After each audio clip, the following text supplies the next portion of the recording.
Alexa, stop. Check, check, check. 1, 2, 3, 4, 5.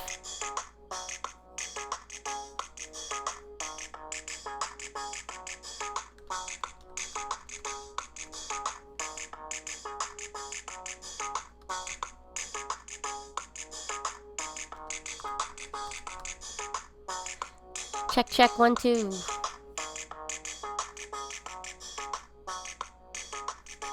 Huh. Why isn't it working? Check, check. 1, 2, 3, 4, 5. Okay.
Okay, friends, gonna get started.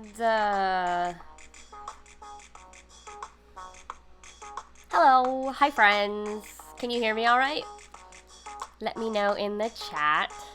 Welcome back to Attack the Pantry. I am Jenn Vega. This stream is a deep dive into ingredients, cooking techniques, and recipes to help you cook for yourself during this quarantine and the rest of your adult life. Last time on the stream, I answered Casey's question about vinaigrettes and shared a few recipes for ones that I like. You can watch all the past clips here on my channel if you click on videos, or the entire archive is located at youtube.com/JENNDLV. Make sure to subscribe there. Yes, we're gonna talk about ribs. You haven't had ribs in so long. Well, today might be the day that inspires you to have more ribs sooner than later. Get some business out of the way. I'm a Twitch affiliate. That means you can subscribe to support creators on Twitch. Or if that doesn't work for you, it's a monthly fee. There is also a little tip link in the chat. If I answer a question that was really helpful for you, you can tip that way, or join my lovely little Patreon where you can get recipes every week, as well as guides and lots of behind the scenes stuff about cooking and the articles that I write and watching Netflix together. It's super fun. You also, if you subscribe here on Twitch, you get a cute little crown next to your name, like a few people have here in the chat. What else is happening? So on Patreon this week, Skate Video 35, I didn't put that on Patreon, but it's about New York's open streets, which is a cool initiative where during the day, because it's not so busy, there are police barricades blocking off certain streets so people can play in the street. So I've been learning how to skateboard in the street. We are possibly delaying the Float City episode that was scheduled for this Friday because of time commitments, and thankfully, this is actually very good news that some of us are actually picking up more work, so, don't have much time to edit and record things, but I don't think it will be a 2-week delay. It will only be a 1-week delay, just so you know. We haven't announced that officially on our channels, but just a heads up in case you are looking forward to our next episode.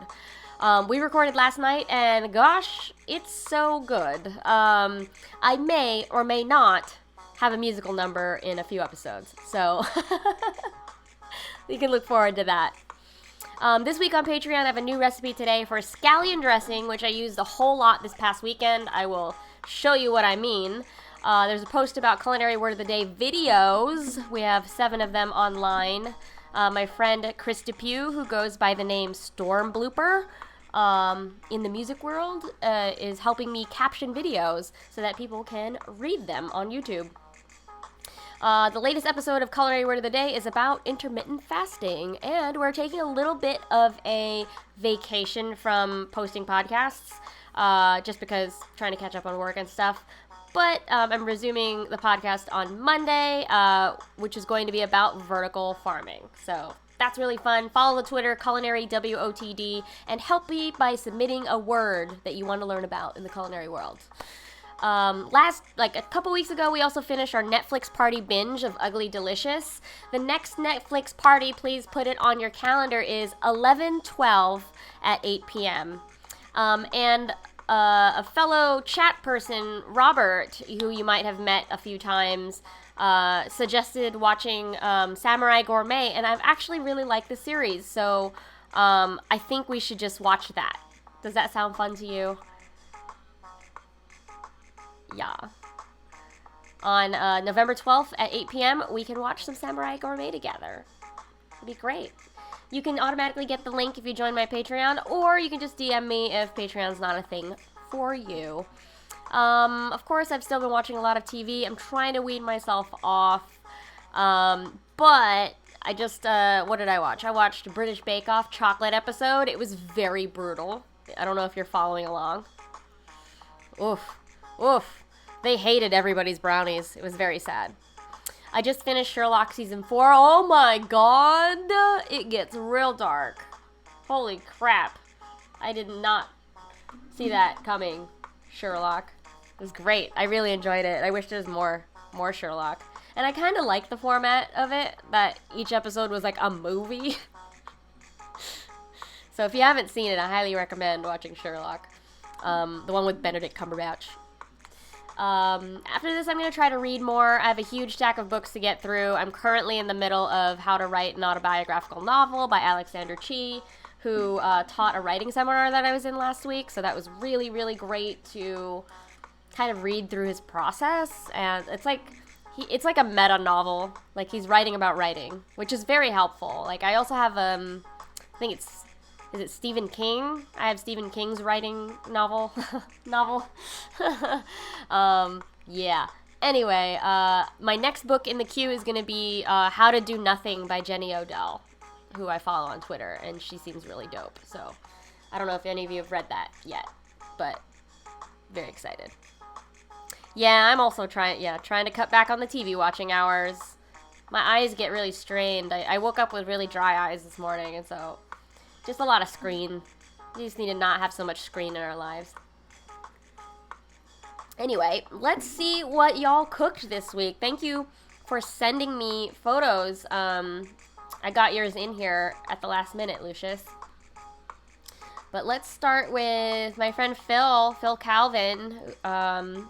He is PNC on Twitter. This is a shrimp po' boy. Ooh, I don't really like shrimp, but this looks great. Look at the breading on that. Doesn't it look nice and crispy? We got Lucius's squid. Lucius makes a lot of squid.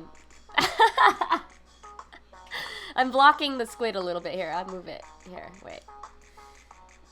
Let's move the squid. You can see the squid a little bit better. Who is this person in the photo, Lucius? And is this a strawberry? It's a strawberry croissant with cream? Is that what that is? Yeah, squid is cheap. Hi, Robert. We were just saying that on November 11th. No, wait. What did I say? November 12th. We're gonna keep watching Samurai Gourmet. Thanks for that suggestion. It's a really cute show. Oh, yeah, I see that you have Instax photos of your friends. This is super cute. Super cute. More food photos should have people in them. And then what's this photo of? Oh, chicken. Chicken and asparagus. And what's your little sauce in the sauce cup? Checky Mechi. Oh, dope. So this is Lucius's food. And then Boxy Sean, who was in the chat last week, shared stuffed eggplant. So I think this is mushroom and cottage cheese and onion and garlic. And Sean is gluten-free, and so this was like a really hearty thing to have for dinner. I was like, this is a great idea, stuffed eggplant. And you can see here the finished product on a leaf of collard green. Yeah. Great job, Sean. Great job, everybody. If you would like to be featured here on the stream like that, you can either tag me on Instagram or tag me on Twitter when you have cooking photos or see something cool at the store, or if you go to the farmer's market or anything like that. I'm happy to share and discuss and hear about what you're cooking, because, you know, I cook a lot every day for what I do for work, so it gets pretty boring for me. So I want to see what other people are cooking, and maybe if there's something I can do to help you, let me know. So, oh, okay, so that sauce was yuzu, koshu, and karashi. Yuzu, kosho, and karashi sauce. Great. Yummy, yummy, yummy. What have I been doing? Boy, what a week I had, let me tell you. Holy crap. I'm really, really, really grateful that work is picking up for me again. And this past weekend, I did a job where it was so strict with the COVID protocol that it made me feel really safe. And it was approved by the Screen Actors Guild. So you're going to hear a lot about restaurants and caterers and people like me who have lost a ton of work or are forced to close, but the pivot, you know, a lot of people are pivoting to delivery only or turning their spaces into grocery pickup or CSA. For me, my pivot included digital work, because that is something that I'm able to do, like freelance with tech companies and advise them on things. But another pivot that I did was craft services. So it's the food that is served to people on film and TV sets. So this weekend I did my first, okay, this isn't a lot of firsts. So it wasn't my first craft service. I've been doing craft service like very lightly over the summer. It's usually drop off, or it's just like box lunches, which is really easy for me. But this one was my first off-site craft services, meaning I didn't have my Brooklyn-based kitchen to rely on because we were camping. And it was my first overnight shoot. So what that means is your day is flipped. Because this was a horror movie, everything was shot at night. And so breakfast was at 4 p.m., lunch was at midnight, and then dinner was at 5 a.m. So it was very challenging physically and mentally, but I really enjoyed the experience. I'm going to show you what I had been making and the place that we went to. So this is really, really exciting stuff. This is the van. Out of everyone on the crew, I brought the most stuff. In the van. So we had we had 4 vehicles, but there was a big truck that had all the grip equipment, the lighting, and that stuff. I rode with the camera crew, so that's all the camera stuff, and I brought the most stuff in our van. I mean, you're feeding, 12 people over 4 days. That's 3 meals a day, so that was a lot of food. I did have one shopping day, but decided to bring a lot of the dry goods with us. So this was really fun to Tetris the truck. This is a prop. This is like the main prop that we had in the middle of a dark field. It's like this creepy door. Doesn't look very menacing during the daytime, but imagine encountering this in the middle of the night. Yeah, it's pretty scary. Oh, this was such a great story. So the place that we were shooting the movie at is a campsite, and there's this beautiful, lovely Korean family that owns it. And there was one night where the crew left me completely alone in the woods, no one around.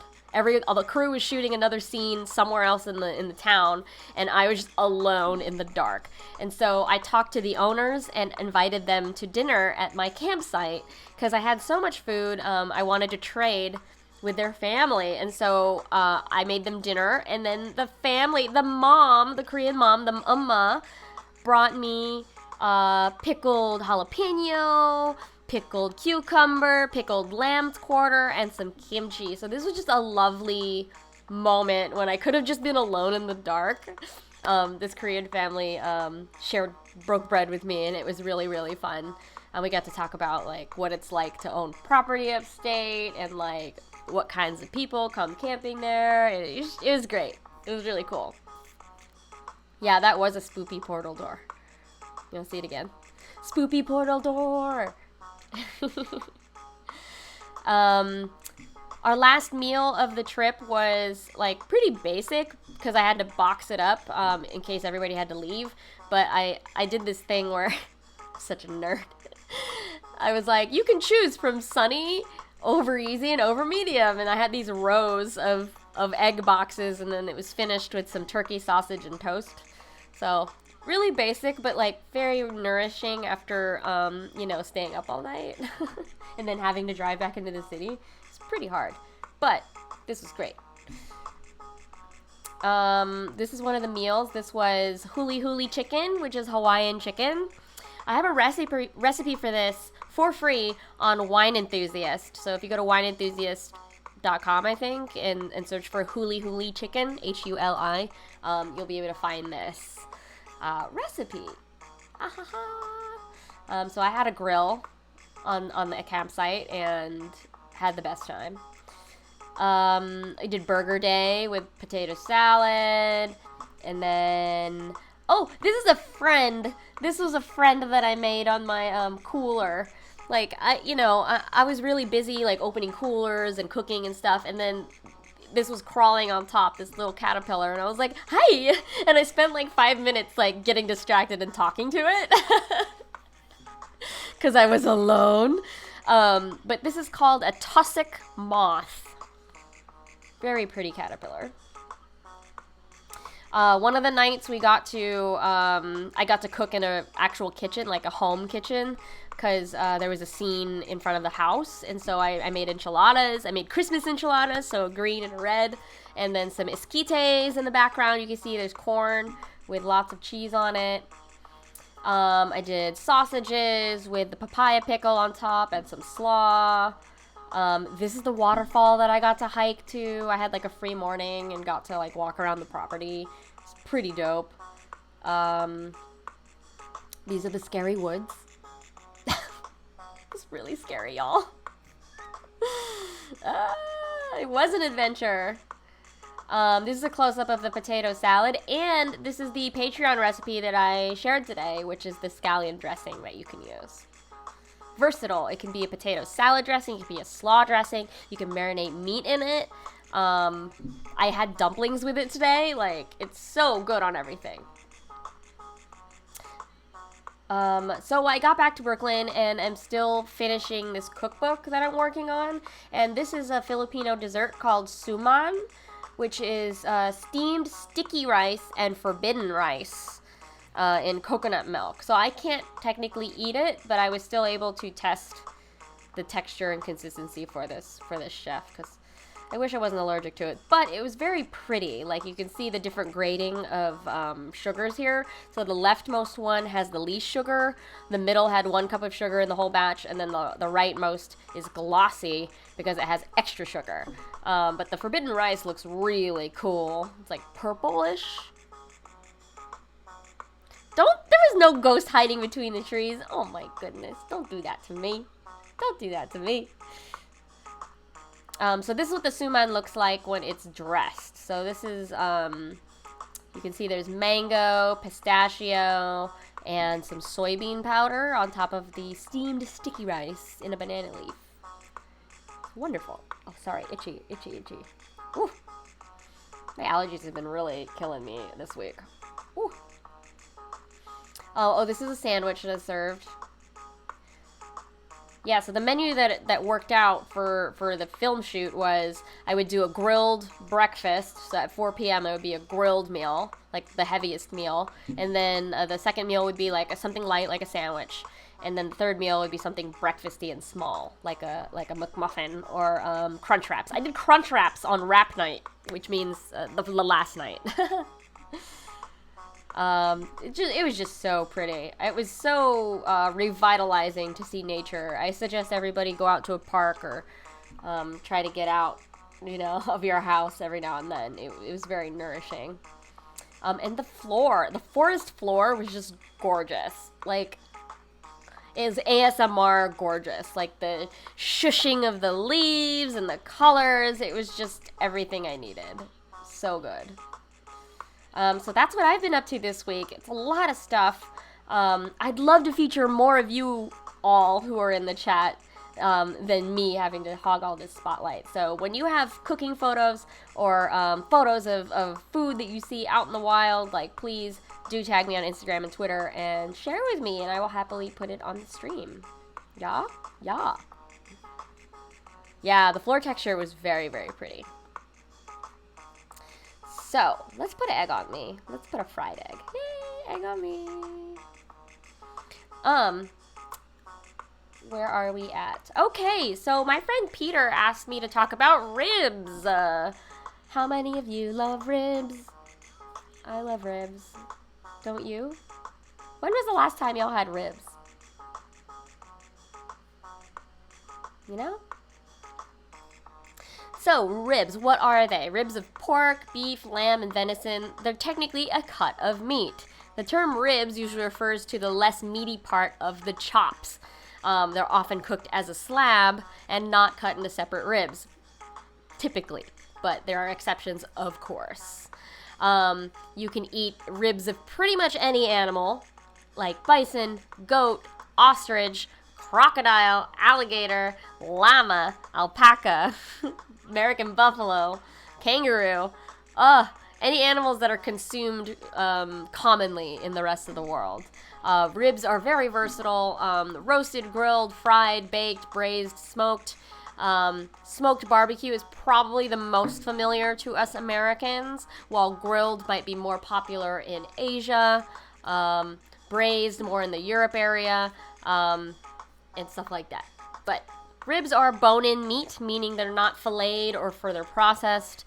The principal effect of cooking meat on the bone is that it alters the flavor and the texture. There's albumin and collagen inside the bones that release gelatin when they are boiled, which adds substance to stews, stocks, and soups. So that's the advantage if you are going that route. So if you're parboiling or braising ribs, it's going to release all that lovely collagen and albumin into the stock, which then will go on the outside. So bones, they also conduct heat within the meat, so it cooks more evenly and prevents meat from drying out and shrinking during cooking. So if you had the choice between a bone-in ribeye steak versus like a filet mignon, you might want to pick the bone-in ribeye steak, even though the filet mignon is on a higher price point. The reason why is because it's a higher price point because there's more labor involved. When you remove bones from things and further process butchering items, it costs money, you know? So that's why filet mignon, besides it being a very nice cut of meat and nice part of the animal, it just costs more because it takes longer to process. If you leave the bone in, it's faster for the butcher, and more cost effective for you. Yeah. So, sets of ribs are technically served together, 5 or more. It's known as a rack of ribs. Why a rack? Above the rib meat layer is a layer of fat called a fat cap. Have you ever made bacon and the fat was super gummy and tough to bite through? That's because fat needs to be rendered slowly on lower heat. The 10 to 15 minutes it takes to fry a piece of bacon is worth it because the fat is able to escape at a slow rate and then provide a cooking oil to crisp it up. For ribs, they get that fall-apart texture from that slow rendering of fat, either in the oven, smoker, or on a grill. Slow roasting or barbecuing for almost like 10 to 12 hours creates a tender, finished product. Some recipes, like I said earlier, parboil or sous vide the ribs to kind of fast forward that process.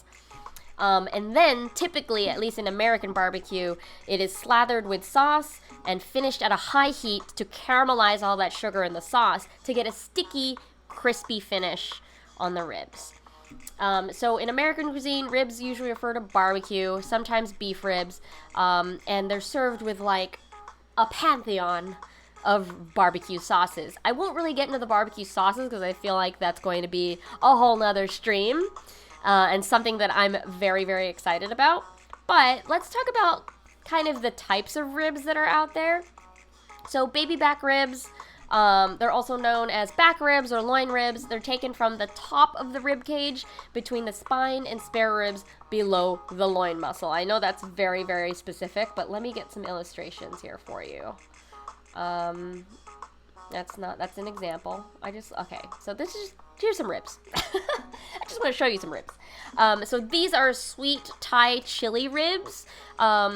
You can get like sweet Thai chili sauce from Asian markets, or even in the Asian aisle in the grocery store. It's like an egg roll dipping sauce. It's got like, it looks kind of like duck sauce, but it has like floaties of sweet chili, and it's more like orange marmalade based. But this is probably one of the easiest rib recipes I have, which is wrapping. Okay, so you take a rack of ribs, you coat it in salt and pepper on both sides, let that sit in the fridge for like 4 hours-ish, and then drain that, and then pour the sweet chili sauce all over them, wrap it in foil, and then slow cook in the oven at like 300 degrees for 2 hours. After that, you can slather on more sauce, turn on the broiler, stick it in there, and it gets this wonderful caramelly outside. You can see here on the ribs. Yum, yum, yum, yum. So these are baby backs. You can see that the rack, well, you can't really see it in this one. Maybe if I think I have another example somewhere. Here we go. This is a baby rack rib, because you can see that the one end is thinner than the other. Like it's on the right, it's thinner, and then on the left, it gets pretty thick. This is a baby back. A pig's side has about 15 to 16 ribs, but usually 2 or 3 are left on the shoulder when it's separated from the loin, just because you can get a good shoulder chop from that. Spare ribs, they're also called side ribs, are taken from the belly side of the rib cage, below the section of back ribs, and above the sternum. I wish I had a chart for this. I should have gotten one. The term spare ribs is a Middle English corruption of sparrib, or rib spear, a Low German term that referred to racks of meat being roasted over a turning spit. Oh my goodness. St. Louis-style ribs have the sternum bone, cartilage, and rib tips removed. And their shape is almost rectangular, so it's a little bit more trimmed. Kansas City-style ribs are trimmed less closely and have the hard bones removed, or hard bone removed, sorry. Rib tips are short, meaty sections of rib attached to the lower end of a spare rib between the ribs and the sternum. So I should probably do a rib butchering demo because I know what this is. So if you're looking at what I'm looking at, there's usually a section that is over the top of it that's about 3 or 4 inches, and it's still edible, but that's the rib tip. There's this cap that you cut off the top. Riblets are prepared by butchers by cutting a full set of spare ribs approximately in half. This produces a set of short, flat ribs where the curved part of the rib is removed and given more of a uniform look. So this is confusing because riblets is what Applebee's markets, or rib tips. So rib tips are found at the bottom of the spare rib. So riblets are half, rib tips are the bottom. And where is the Applebee's part?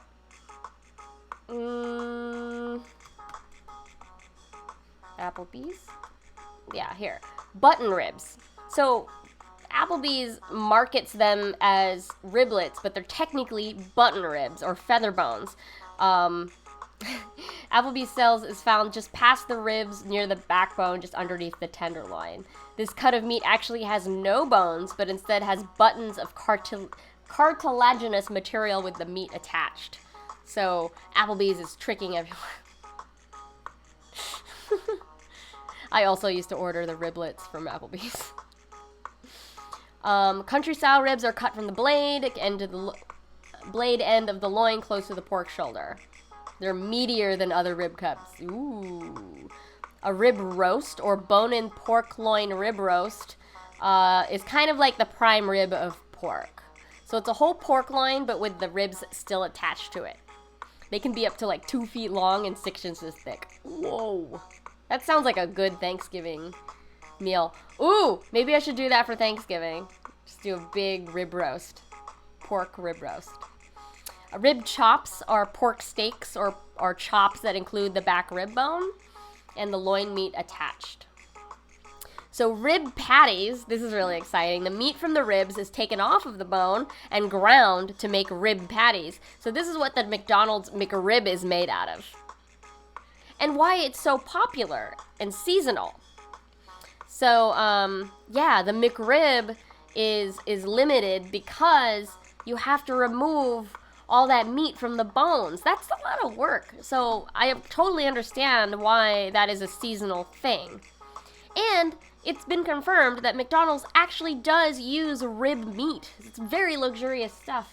And it's not just a mysterious beef product. McRib is actually made out of ribs. And it's delicious.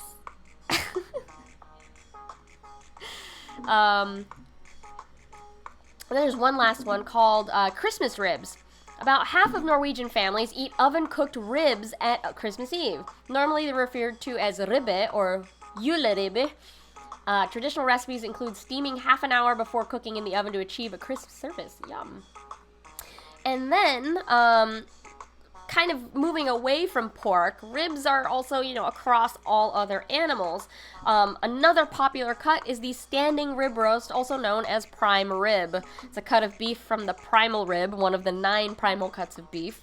While the entire rib section comprises 6 through 8 ribs, a standing rib roast may contain anywhere from 2 to 7 ribs. So it's often roasted standing, which is why it's called a standing rib roast. It stands on the rib bone, so the meat does not touch the pan. Yeah.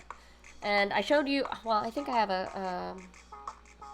I might have an image here. Ribeye steaks are cut from a standing rib, boned with most of the fat and lesser muscles removed. So ribeye steak comes from a rib roast, so it's just a slice of it. Short ribs, this is really popular in Asia. They're a cut of beef taken from the brisket chuck, plate, or rib areas of a beef cattle. Excuse me. They consist of a short portion of the rib bone, which is overlain by meat, which varies in thickness. So, like I said, they're popular in Chinese and Korean cooking, but also in Jewish cooking. They generally require long periods of cooking in order to break down the connective tissue in the meat and make the meat tender. So, short ribs tend to be more on the braised, stewing, and sous vide side of things.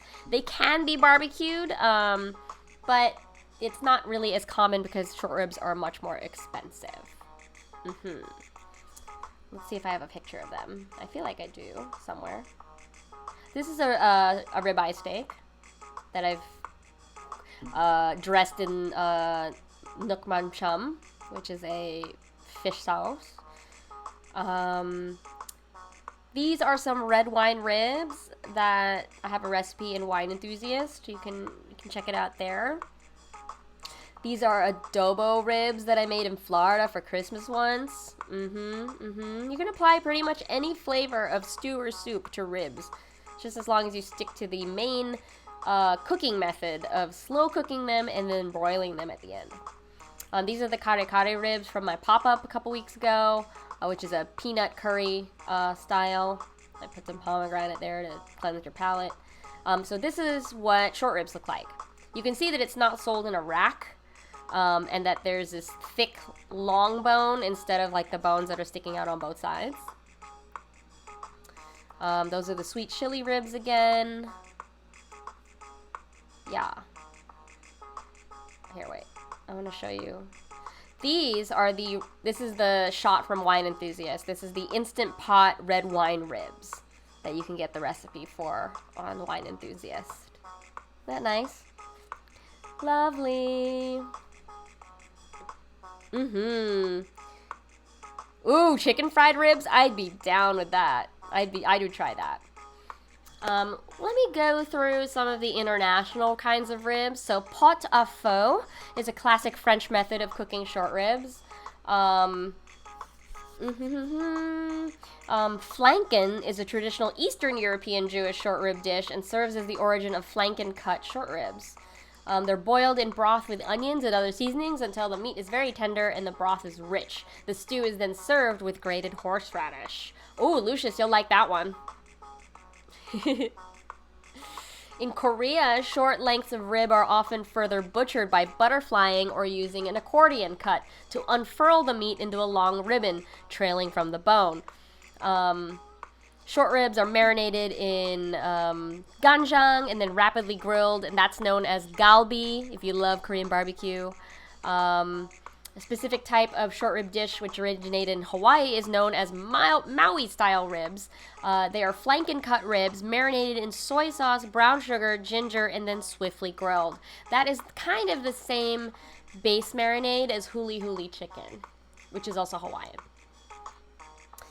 There's something called a royal short rib. It's prepared in Europe and the U.S. The membrane is removed from the inner side of the English cut plate, and the plate is sliced into component ribs. The bone is then pulled up from the meat, leaving the meat attached only at one end of the rib, kind of like a lollipop. Whoa. Tabiltas are Mexican-style flanken cut short ribs that are marinated and then grilled. Whoa, I've never had tabiltas. That sounds great. In Chinese cuisine, we have Cantonese spare ribs. They're usually very red in color and roasted with sweet and savory sauce. Sounds lovely. I haven't had that in so long. Oh my gosh. In American Chinese cuisine, pork spare ribs are generally cooked in char siu style. And, yeah. They're also pretty red, I think. From the cooking. And finally, a rack of lamb, or quart d'agneau, is a cut of lamb cut perpendicularly to the spine. At retail, it's usually sold in a single rack. It can also be sold as a double rack.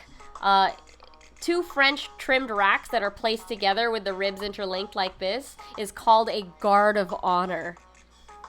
A guard of honor. Oh my gosh. So rack of lamb is usually roasted, sometimes first coated with a herb breadcrumb persillade, and the tips of the bones are sometimes decorated with a paper frill called manchettes. I don't know if you've ever seen like the white paper frillies in like 80s movies and 90s movies. Those are called manchettes. But rack of lamb, they can be cut into like little lollipops, if you've ever seen that, like a lamb lollipop. But anyway, so if you cut a rack of lamb or pork, so if you have a standing roast of lamb, pork, or beef, and you cut a slice of the rib off, that becomes a lamb chop, or a pork chop, or a beef chop. So that's kind of the butchery anatomy of where chops and ribs are sort of interlinked. It's pretty great. But yeah, does anyone have any favorite kinds of ribs? Do you have a favorite kind of rib? Mine, I really, really love Kansas City, which is more of this sticky style.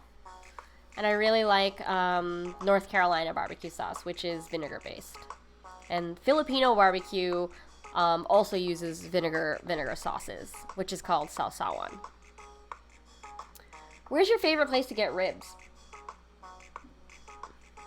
Dry rubs are your fave. Cool. Yeah. I'm into that too.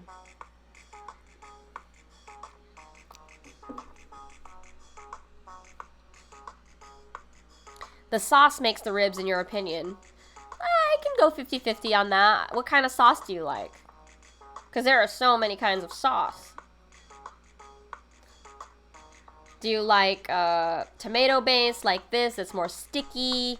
Do you like mustard-based? Do you like vinegar-based? I never went to the Salt Lick. I didn't get to go to Franklin Barbecue or Salt Lick when I was in Austin. I wish. I went to Sam's, which was more of like a hole in the wall, which was great. It was like really fat, fall off the bone. Fat Matt's Rib Shack in Atlanta. Oh my gosh, I've never been there. I want to go there. Here in Brooklyn, we have lots of opportunities to have ribs. We have Arrogant Swine, which is whole hog, North Carolina style, here in Brooklyn. We have Pig Beach, which is in Gowanus. We have Fetsow, which is, their rub is made of espresso, and it's slow smoked. Oh, you've also been to Fat Matt's. Nice. Wait, Robert, aren't you from Atlanta also? So Martin is also from Atlanta. Yeah, Fetsow is pretty good. I can't eat too much of it because of the coffee. 'Cause I get a little sick when I have coffee stuff. But it's good. Yeah, Arrogant Swine is really good too. Yeah, I really want to go to Atlanta. I have some of my best friends live there.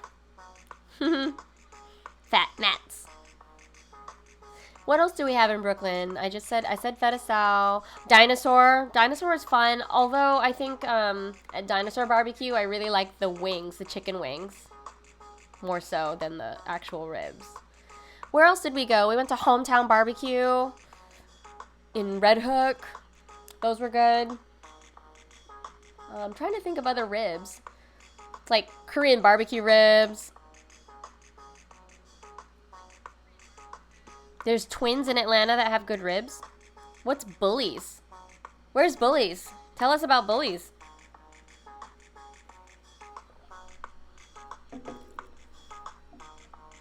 I never went to Blue Smoke, which was a Danny Meyer restaurant who runs Shake Shack in 11 Madison Park. I heard it was okay.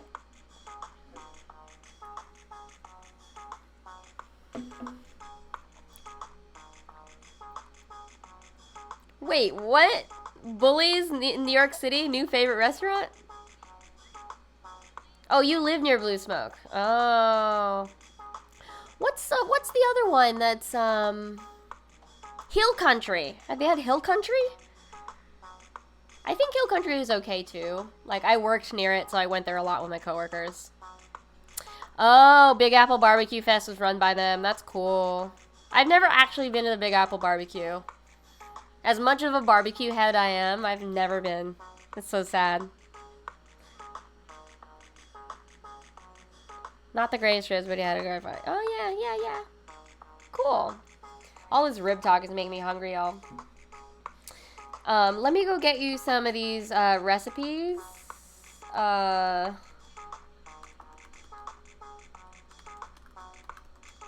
Some free recipes. Ribs with red wine barbecue sauce. This is for Instant Pot, but you can also adapt it very easily for the oven. This is one of my recipes here you can use. I don't remember if I have any more on my website. But I love ribs. Very grateful for Peter for asking this question. I have a sous vide short rib slider. I guess I don't really have ribs on my website. Fox Bros. Okay. Any other thoughts about ribs before we move on to our fun little chopped exercise? Texas style. I do like Texas style. Das Barbecue in ATL is great. There's smoked turkey. Ooh, I want to smoke some turkey. I need a new grill. My grill broke. So sad. The little legs rusted off of my grill.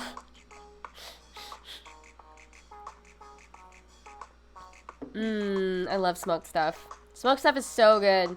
You know, fall is kind of the perfect time to smoke things. Just because the weather's great and you get to stand in front of a warm thing. No, I've never heard of Queen's Bully. No. It's cool though. Check it out. Okay, friends. So since you're all here, let's move on to our chopped exercise. If you're new to the chat, this is a fun thing that we do where you can shout out 3 or 4 ingredients in the chat, and then we're going to work together to pretend to cook all these things. You can cook 2 of the items or all 3 or 4 of them. It's just about creating as many ideas as possible and maybe inspiring you for dinner and exploring the possibilities of every ingredient and what can go with what and what doesn't go with what. So in the chat, if you can, please start shouting out some ingredients that we can work with. I'm going to put an omelet here. Oh, what did I do? Poached egg. I put a poached egg on me. Eee. I got eggs on me. So many eggs.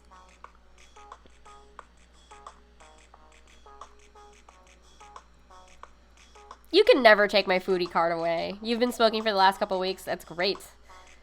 I've been grilling in the woods.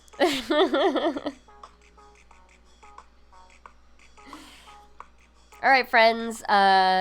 If you can, shout out a few ingredients in the chat. Maybe 3, maybe 4. I don't know. And then we'll pretend we're on Chopped and figure out how to mash them up together.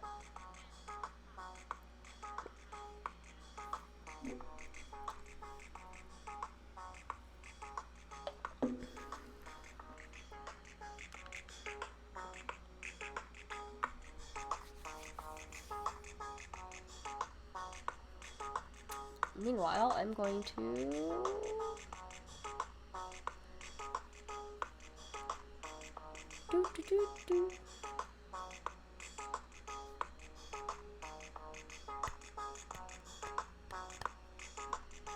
Oh, let's do a snack check while I wait for y'all. Butternut squash. Great. Thank you, Lucius.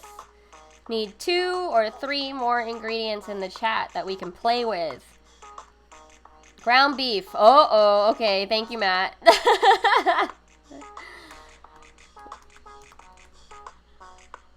Okay, I'm gonna also do... Wait. 1 more ingredient, friends. And we can get started with this. Okay, no worries. Pumpkin, thank you. All right. Wait, pumpkin ice cream. Whoa! All right, we got 3 ingredients here. Ground beef, butternut squash, pumpkin ice cream. I'm going to go through each of the ingredients, but feel free to start throwing ideas of how you would combine either 2 of them or all 3 in the chat. This is all about exercising our brains and seeing how far we can take the food. So, butternut squash. We can do so many things with it. We have to remove the peel. but we can roast it in the oven. We can poach it in broth to make it soft. We can boil it and mash it like potatoes. What else? We can slice it super thin. We can make zoodles out of it, but we still have to cook them for a couple minutes because butternut squash is pretty hearty. Ground beef. We can, you know, saute it like taco meat. We can make burgers. We can do a tartare if it's really nice ground beef. Pumpkin ice cream. This is a fun one because it's no spice. So it's a straight up pumpkin ice cream. We can keep it as ice cream, or we can melt it and treat it as like a flavored milk or like a fortified milk. So we could do like a bread pudding with it, with butternut squash. How lovely would that be? We could do a cream of pumpkin soup. We just need some beef broth rendered from the ground beef. Yeah, how cute would that be? Butternut squash soup using the melted pumpkin ice cream to fortify it. Pumpkin cookies. Hell yeah, you could do pumpkin cookies. We would just need to add a lot more flour and maybe use the butternut squash. Oh, we could dehydrate the butternut squash and make a flour out of it. And that you could add to melted pumpkin ice cream to make cookies. Yeah. We could also use rendered beef fat as like the butter in this situation. Though that might be a little too fatty. I like that. That's cool. How can we make this? Ooh, fried ice cream with squash flour. Oh my god, that sounds lovely. Oh, I thought you meant squash blossom. A squash blossom is also edible. Yeah, okay, so if I dehydrated the squash and turned it into a flour, we could deep fry things. Oh, you're so right. Rolled in ground beef. I don't know. We could make kibe. Do you know what kibe is? Kibe is like a North African meatball that has like grains inside of it, so it's like a ground beef, and we could do, instead of rice, we could do like chopped butternut squash in it. With the beef, you'd try to melt the ice cream, make a gravy. You don't know how it would work. So the gravy would be pretty sweet, so we would need to make it less sweet. So we could do like a butternut squash puree and then add the melted ice cream with no added sugar. Ooh, ground beef sprinkles. Actually, that could work on like a butternut squash soup and have like ground beef Crispies. We could do ground beef meatballs. We could do butternut squash noodles and like a butternut squash spaghetti and meatballs. Yeah, you've had kibe, right? It's delicious. They're meatballs that have the rice mixed in, and then they're deep fried. So they got a little crackly crust, but they're still tender on the inside. This pumpkin ice cream is like a good curveball. I really like it. Yeah, these are good ideas. You could do butternut squash ice cream, like a swirl with the pumpkin. It's cute. I mean, they're very close together, you know? The beef really throws it off. It's hilarious. Have you ever had butternut squash queso? It's like a vegan alternative. It's really good. So we could have like butternut squash nachos. And then you could do a pumpkin ice cream crema. Yeah. Yeah. These are great ideas. Y'all are like on fire today. Love it.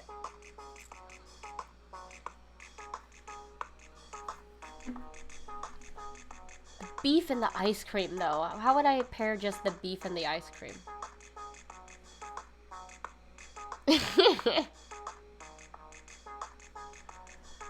I'm trying to think. We could do a patty melt. You could do a patty melt if you make the butternut squash queso. Yum. What other beef dishes can you make? There's a Filipino dish called giniling, which is sauteed beef with bell pepper, and you eat it over rice. So you could do like a squash giniling with the beef. It's very stewy and homey. It's really getting my brain going. Thank you for these suggestions. Would it help if the ice cream was sugar-free? Yes, absolutely. You could stretch it in different savory ways for sure if it was sugar-free. Like it'd be more saucy, you know? We could do an Alfredo sauce with it. Pumpkin Alfredo sauce.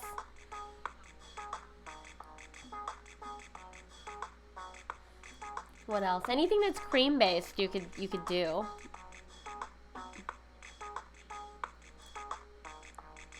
This is great. These are good questions to ask.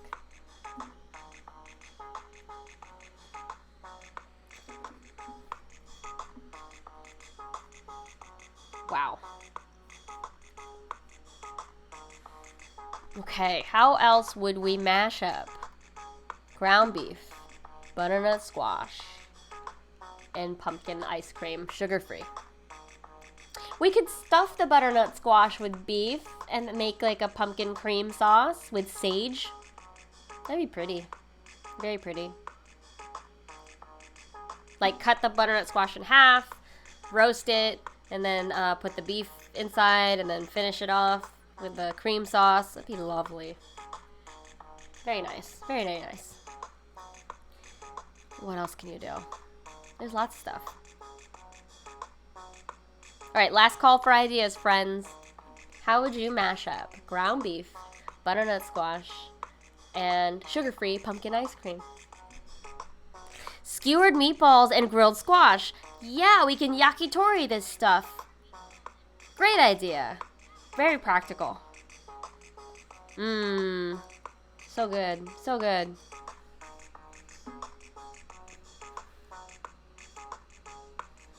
I love this exercise. I hope it helps you too, or I hope... You're stumped because you can't put it between bread, your specialty. Aw. I did say a patty melt. We could do patty melt, which is a beef patty. Butternut squash queso. And then some chopped cheese. How could I have forgotten about one of my favorite sandwiches, a chopped cheese? I love chopped cheese. I just had one recently. There's a place near my house that does it on garlic bread. Garlic bread, chopped cheese, yes. Great ideas. Well, friends, if you have more ideas about how to mash up these things, please just tweet me at Randwiches. This is my username here. If you have any other questions related to cooking or this stream, happy to talk to you throughout the week. I think I'm going to call it. And thank you for spending time with me today. I'm not going to play games tonight just because I have a lot of work to do. But I really want to finish Night in the Woods soon. So hopefully I'll stream that this weekend when I have a little bit more time. So I've been skipping the Sunday streams because I've been out of town. But hopefully I'll see you again on Sunday if I'm not too tired from work stuff. But I hope you all have a great Wednesday night. Thanks for hanging out with me. You are wonderful, wonderful viewers. Yeah, hit me up if you have any cooking questions through the week. And have a great rest of your Wednesday, okay? Bye.